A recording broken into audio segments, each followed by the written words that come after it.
Hello everyone, welcome to my first mini vlog. आजसम्म चाहिँ मैले मिनी ब्लगहरू बनाएको थिएन। आज चाहिँ फर्स्ट टाइम हो मैले मिनी ब्लग बनाएको। मलाई मिनी ब्लग बनाउन पहिलेदेखि नै रहर थियो, तर कसरी बनाउँछन् भन्ने कुरा चाहिँ मलाई थाहा थिएन।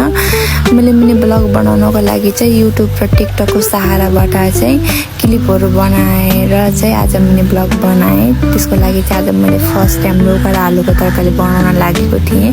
लौका र आलु काटिसकेपछि मैले प्याज काटेँ, त्यसपछि टमाटर काटेँ, त्यसपछि मैले ग्यास बालेर ग्यास बसाएँ।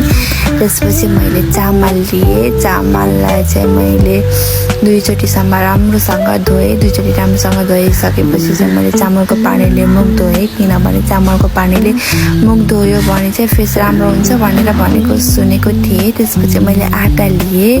आटालाई चाहिँ मैले मरक मुरुक पारेर चाहिँ गुन्न थालेँ। आटा गुन्ने बेलामा चाहिँ मलाई पर्दाले डिस्टर्ब गरिरहेको थियो, तर चाहिँ मैले एउटा हातले पर्दालाई साइडमा लगाएर आटा मजाले गुन्न थालेँ। आटा गुदिसकेपछि मैले 15-20 मिनट जति राखेँ। त्यसपछि मैले आटाको डोहरू बनाउन थालेँ।